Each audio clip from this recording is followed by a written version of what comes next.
Good afternoon and welcome to Motor India's show. Our guest for today is Mr. Ashim Sharma. He is a senior partner at Nomura Research. Ashim, welcome to the show. Thank you. Thank you for your time. Thank you. Again, typically the question goes, okay, how the component industry can leverage the rationalization of GST? Okay.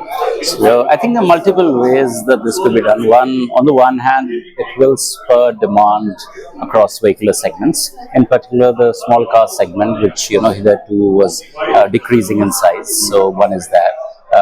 Then also say in the larger cars, because there's a cut across all, right?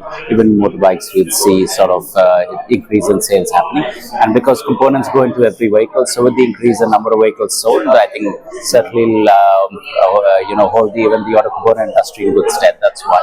The second is also in terms of spare parts, right? It's a well-known fact that many a times consumers of vehicles tend to go outside the authorized channels, right? Part of the reason was that if you're the authorized channel, you would get parts with GST, which are priced higher and all of that. I think there would be a propensity to probably stay on a bit longer as well. So, that could also reap good dividends for the industry.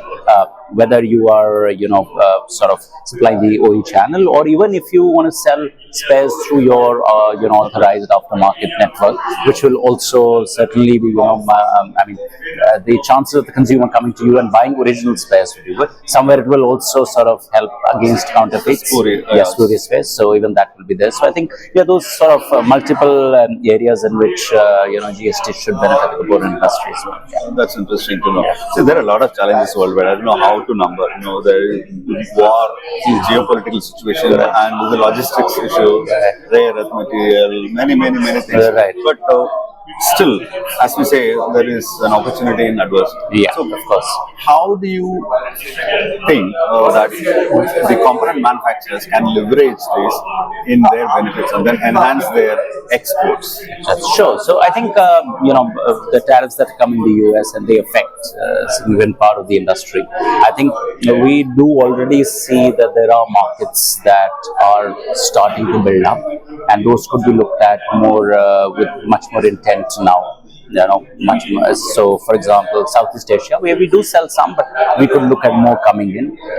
Similarly, is Africa, which is small, but we're seeing electric mobility taking off in a big way in 2-3 wheelers there. So that could again be a market to look at, from that perspective. Of course, many other developed markets. So now we've got the FTA done. We've also sort of already have a lot of trade, for example, with Japan, etc. As we see that the Indian automotive industry is going up the value chain in terms of quality of products, etc. We can, and we are already exporting to developed markets, but I think we could also look for further products coming in. The other thing is it has been a long-standing wish, to get more and more into electronics components.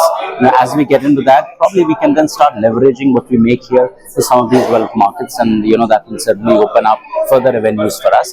Apart from making us more and more, self-reliant and increasing the value add that we do within the borders of the country.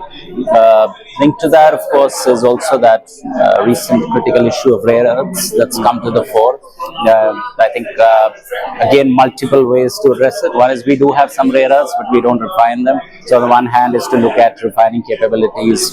We heard in the first session about, sort of diversification of sources. We could look at that, because we were, say, reliant only on one source for all of rare earth now. So one is definitely that thing to look at. The other is also, when we are looking at innovations of non-rare earth motors or rare earth free motors, at least in certain vehicular segments, they already are showing a strong use case, 2-wheelers, 3-wheelers. There are certain issues inherently with the non-rare earth motors, like a torque ripple, efficiency losses, size, weight of the motors and things like that. But, probably we'll need to find some solutions. But at the same time, apart from motors, there are many other areas where rare earths are anyway needed, right? So there, I think looking at diversification of sources, also looking at, refining capabilities for the rare earths that we have here, and very importantly also at recycling. So the government's also come out with policies around all of that. I hope that that helps catalyze this, everything in this manner, so that we can start to produce the rare earths locally. So that's with the rare earth thing. Of course, I think tariffs, wars have kind of gone hand in hand, especially with the additional penalties on India that have come. So, I hope that, once that situation resolves, maybe some of the tariffs could also go out. But nevertheless, we must look at other avenues, look at them more seriously, looking at, as I said, getting into other parts of the value chain, doing it locally, and that could certainly reap dividends, as you rightly said.